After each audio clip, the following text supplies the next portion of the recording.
Hey guys, my name is Rob Fox and I'm a portfolio manager at Bitcoin Advisors. Now, over the last 2 years since I've been with the firm, I've learned a tremendous amount in the cryptocurrency industry, and more than anything, I love to teach and share the things that I've learned. And boy, has it been a learning curve over the past 2 years, more like drinking through a fire hydrant. Now, my three biggest takeaways are: one, we are still really early. Anthony Scaramucci, CEO of Skybridge Capital, he said something that it resonated with me because I thought when I started, I was getting into the game a little late. And what I learned is that we're like 3 pitches into the first inning of where crypto and Bitcoin ultimately is going to go. It's such a disruptive technology, and it's literally like the Wild West. Government regulation, there has been a lack of clarity, and that's been on purpose, right? It's because the traditional financial system is a slow-moving barge, and they say when the institutions miss the boat, they try to bring the boat back. So don't confuse short-term volatility with the long-term use case of cryptocurrency. It has the fastest technology adoption rate than the internet, right? And they compare where crypto is right now to where the internet was in terms of adoption, technology adoption rate, to where the internet was in 1995, right? And we know that there's billions and billions of users of the internet. We literally can't live without it in our lives. And imagine that crypto is about where the internet was in 1995 and where it's going to go, right? So that's one thing. The second thing is that there are 2 opposing forces in our world right now. You may have heard a phrase called the global debt spiral or the sovereign debt crisis. Well, essentially, and I'm no mathematician, but government debt is about $400 trillion. Government, provincial, corporate, municipal, all the debt is about $400 trillion globally.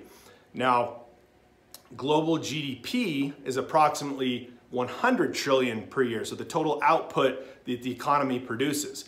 So he says if you attach an average return on the government bonds of about 3%, that would mean that just to pay for the interest on global debt, on these bonds, right? The issuance of, because when government prints money, they issue bonds, so we can purchase the debt of the government and get a return on it, right? So your global economy has to grow 12% per year just to pay for the interest on global debt, right? Well, the last 2 years, the global GDP has grown at about 1.4%. So the delta between what's needed and what's actual is a massive chasm that is being solved through money printing, right? Adding ones and zeros to the central bank ledger, flooding liquidity into the market. Now, we're in more of a retractionary monetary policy from the Fed right now, but they're to a point to where something is going to crack in the system because most of the debt in the world is denominated in dollars, and you keep jacking the interest rate up, things are gonna start breaking in the system, right? And so you have money printing from now until infinity. That's just part of the game of the musical chairs of the global financial system, of what's required to keep it afloat, right? So the purchasing power of the dollar will continue to go down, and that's one trend. Well, the other trend is technology, right? The dematerialization of the world around us, right? 20 years ago, you would pay $19 for 8 songs on a CD. Now you have iTunes Unlimited Music for $3.99 a month. Or, you needed 1,000 things in physical form 12 years ago, and now it's all software on our iPhone. And so that dematerialization, right, is happening in every sector, in every industry in the economy. And that should be having a deflationary effect on currency. We should be gaining more time for our work energy, right? We go to work, we expend our energy, we get paid in a currency. That currency stores value, right? So it's a store of value. You look at it from an engineering standpoint. Well, if the dollar is supposed to be a store of work energy, how's it doing? Well, it's bleeding about 10 to 15%, if not more, when you look at like gas, groceries, energy, all these things globally that have doubled, tripled, quadrupled, quintupled in areas of Europe.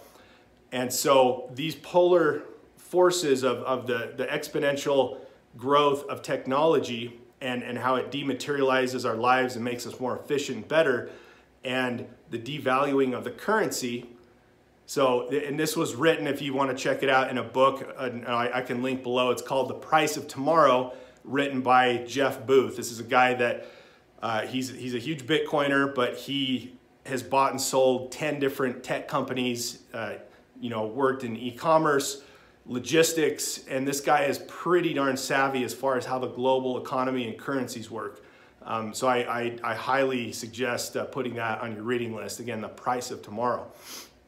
Now, the third thing that I've learned is I went in hardcore on the first principles of what Bitcoin was, right? I really was drinking the Kool-Aid. And what I've learned, our CEO, Chris Mitchell, is a brilliant technical analyst. He's managing, you know, just over 50 million in assets, and he's trading $1 to $5 million in Bitcoin a day. And he's told me, he's like, hey, don't get married to the asset because we're still very early in the adoption cycle, right? And so when you think about it in terms of market cap, the stock market is about 40 trillion in market cap, total amount invested. You've got gold that's around 10 trillion. Silver is about half of that. And then you have cryptocurrency that's close to $1 trillion in market cap. And that's fluctuated over the last year as the Fed has kind of reversed their policy and sucking liquidity out of the market. The reduction of the crypto market cap has kind of gone parallel to that. And so what I've learned is that these institutions, these market makers, they thrive on communication, or on confusion, and they thrive on asymmetric information, right? They're the big dogs, they're the players, they set the market. You know, when they make their move, they make a footprint, and it shows up in the charts first. You've all heard the phrase, buy the rumor, sell the news. By the time you've heard it in the news, the opportunity's gone and it's too late, right? And so that's one thing that I've learned is the charts, the technicals are the signal, and a lot of what you see on YouTube, on the mainstream media, and even some crypto publications, a lot of that can be noise, but if you know how to navigate the charts and you know how to see through the fog of smoke and mirrors, you can chart through these choppy waters, right? And I've seen you know, our CEO navigate the clients that I brought him. You know, they're trusted, hard-earned money, and you know, they've been done phenomenally well over the past year. And so, you know, that's my thought and my experience over the first couple years is that we're very early. There are these trends pulling in opposite directions, and you can do well in crypto, you know, and in the gold rush, if you have the guys that know how to get you to the San Francisco gold rush and avoid, you know, having you fall off the wayside and get scalped and not make it to your ultimate destination, which is financial freedom, right?